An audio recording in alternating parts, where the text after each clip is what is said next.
Bismillahirrahmanirrahim. Assalamualaikum warahmatullahi wabarakatuh. Waalaikumsalam warahmatullahi wabarakatuh. Kaifa halukum? How are you keeping today? Bagaimana kabarnya? Baik. Pertama saya baca absen dulu. For the first, I should like to read the royal call first. Who got his right, his left, his right, his hand?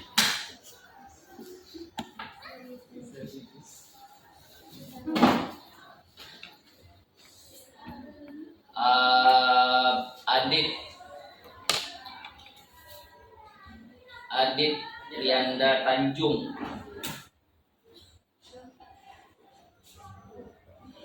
Hari ini tanggal berapa? 4 ya? Iya, Pak. Anissa Nurdiana. Hadir, Pak. Ayu Lestari. Hadir, Pak. Cerlingsih. Datang, Pak. Hadir orangnya. Hadir. Dede Andriansyah. Hadir Pak. Desi. Hadir, Pak. Dimas. Hadir, Pak. Dimas. Hadir. Dikirkan ya. Iya, Pak. Fernando. Hadir. Fitri Andini. Hadir, Pak. Gustinawati. Hadir, Pak. Ika Nurul Alfiah. Hadir, Pak. Jernih. Hadir, Pak. Juandri Segala. Hadir, Pak. Izin, Pak. Juliana Lestari. Hadir, Pak. Maya. Hadir, Pak. Mona Afiani. Hadir, Pak. Muhammad Yusuf. Hadir. Nadia Wulansari. Kemana dia? Kemana dia, Gustina? Lagi gua nak tulisan kau.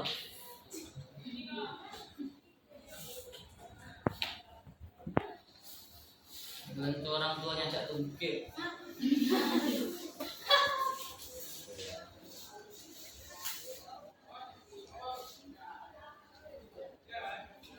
Nurain, Nuri, Hadir, Pak. Nurmiati, Hadir, Pak. Fitri Angelawati, Rahmi, Ranis, Rizky Eliza, Safaruddin, Sahara, Salsabila. Tadi izin dia sebentar. Ada yang mau apa tadi namanya? Sri Rahayu, Tera, Tommy, Yoga, Hadir Pak. Herdian, Hendrian, Henny, Diandra. Baik, hari ini kita akan belajar atau membahas permasalahan kita tentang apa? Menyelenggarakan jenazah. Bab berikutnya, bab berapa ini? Bab keempat. Itu tentang apa? Menyelenggarakan jenazah. Seperti yang sudah pernah saya sampaikan bahwa ada kewajiban kita ketika ada orang yang meninggal dunia. Ada kewajiban kita yang harus kita lakukan ketika ada keluarga, ketika ada tetangga, ketika ada sanak famili yang meninggal dunia, yang harus wajib kita lakukan. Apa saja yang wajib kita lakukan itu? Yang pertama, kewajiban kita terhadap orang yang meninggal dunia. Yang pertama apa? Memandikan. Yang kedua apa? Mengapankan. Yang ketiga menyolatkan. Yang keempat apa? Menguburkan.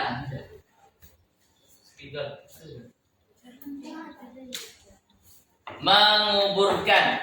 Nah, ini 4 hal ini menjadi kewajiban seorang muslim terhadap muslim yang lainnya yang meninggal dunia. Apa hukumnya? Kalau biasa kita sebut dalam sehari-hari kita, kehidupan kita bermasyarakat, namanya adalah fardu kifayah. Ini semua disebut dengan fardu kifayah. Kenapa disebut fardu kifayah? Karena hukum melaksanakannya, menyelenggarakannya hukumnya fardu kifayah. Memandikan, mengapankan, menyolatkan, kemudian menguburkan, itu hukumnya dalam fikih itu adalah fardu kifayah. Mari pernah saya singgung, fardu kifayah itu adalah apa? Kewajiban yang harus dilakukan oleh kelompok.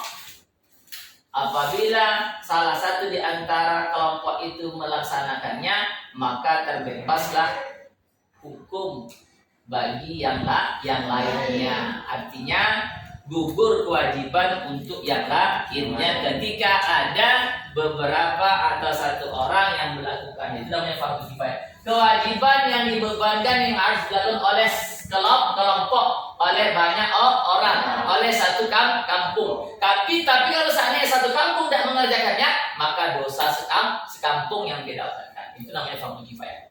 Nah, sudah. Sekarang kita langsung masuk saja. Memandikan. Nah, ketika ada orang meninggal dunia, maka kewajiban yang pertama yang harus kita lakukan adalah memandikan jenazah. Memandikan jenazah. Bagaimana cara memandikan jenazah? Kemarin ada beberapa hal yang kita perhatikan di dalam memandikan jenazah. Sebelum kita memandikan jenazah, ada hal-hal yang wajib kita perhatikan. Syaratnya yang pertama, syarat. Apa syarat memandikan jenazah? Ada syarat. Syaratnya yang pertama apa? Yang mayat yang meninggal dunia itu harus beragama Islam. Kemudian yang kedua apa? Ada jasadnya. Nah, ada jasadnya meskipun sedikit. Itu syaratnya. Dan lihadal maiti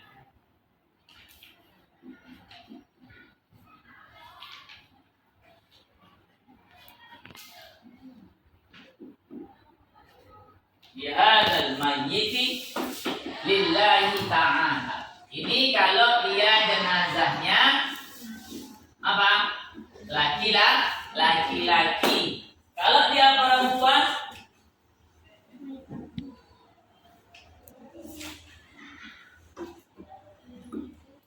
dia perempuan apa? Tinggal merubah hajatnya. Nawaitul husra lihadihil, kalau dia perempuan lihadihil maitati, maiti perempuan, maitati.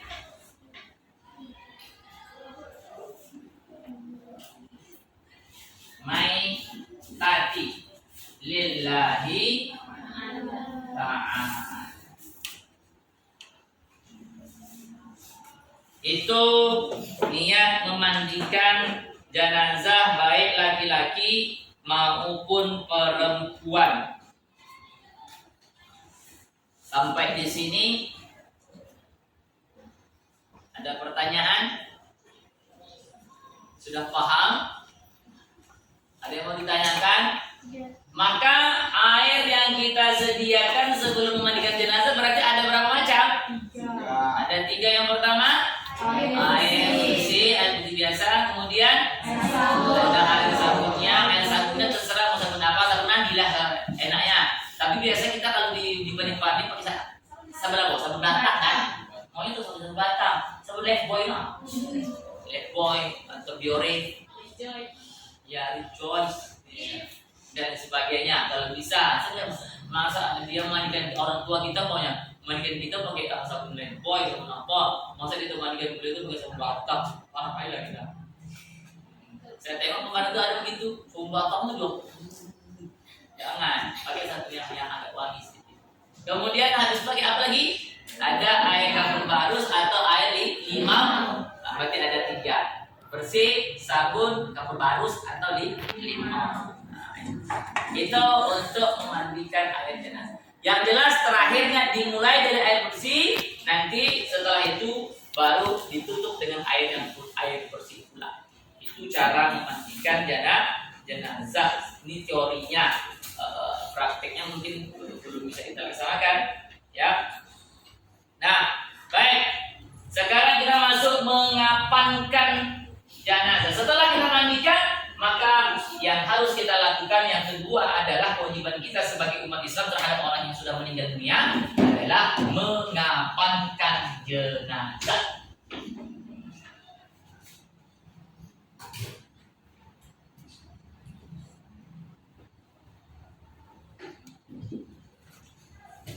Dah. Mau kalian tulis nggak? Tulis. Kalau tulis, kalian tulis dulu.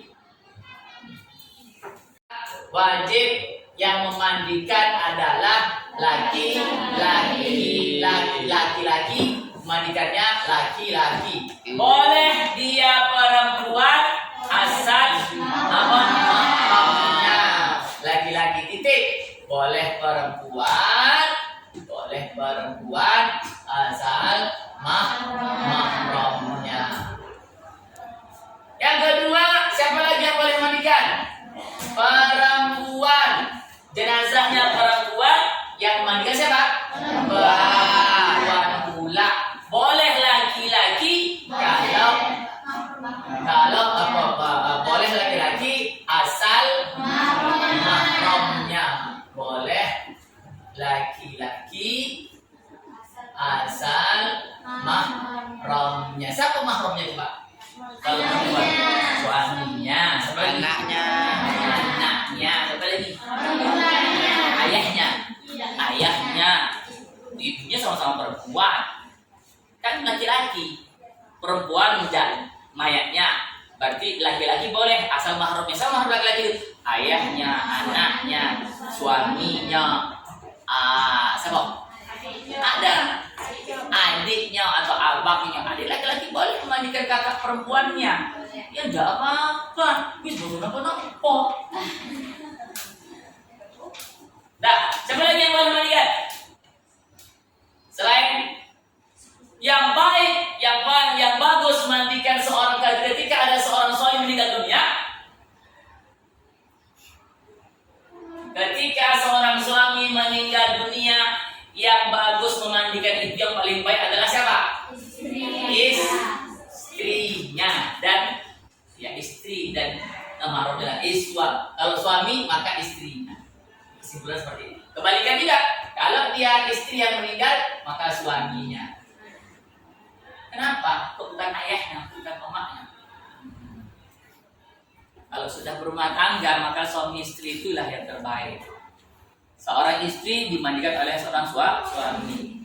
Seorang suami dimandikan oleh seorang istri. Itu yang dalam Islam seperti itu. Nah, ini memandikan hal-hal yang kita perhatikan dan sebelum memandikan jenazah. Bagaimana tutorial kalau dalam bahasa apa tutorial? Bagaimana prakteknya? Kemarin sudah diterangkan sedikit. Tata cara memandikan. Pertama, jenazah diletakkan di mana? Di tempat tertutup, kemudian di atas yang lebih tinggi daripada lantai.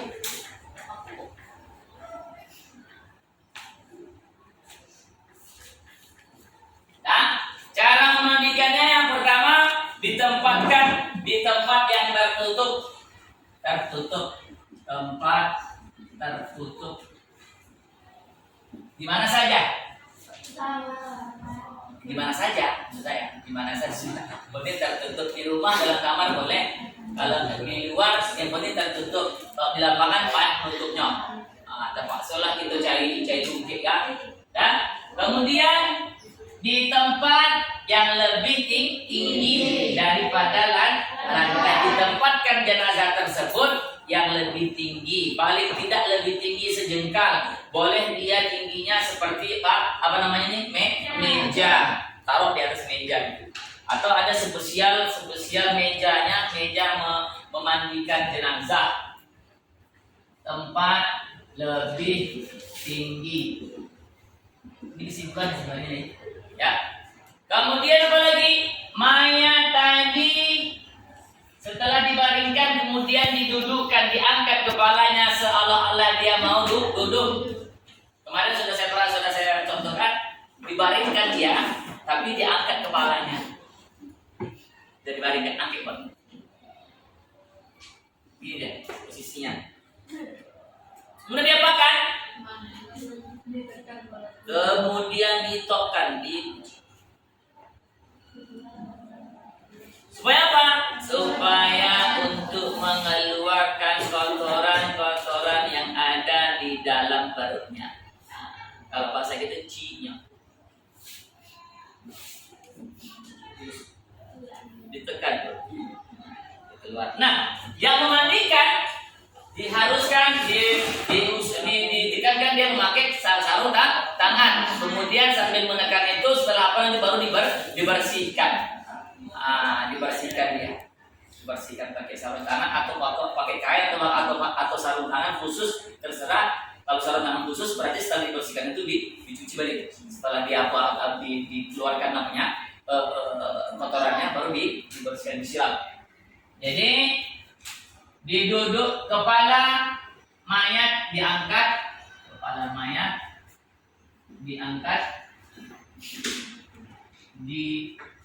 diangkat agak ke atas. Pertama dibaringkan dulu ya.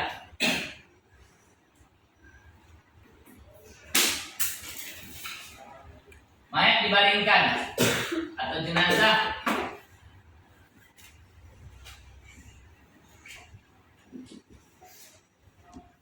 kemudian dan kepalanya diangkat Allah ke atas. Dah, kepalanya diangkat. Sudah? Pokoknya kemudian baru dia apa? Baru kemudian perutnya ditekan.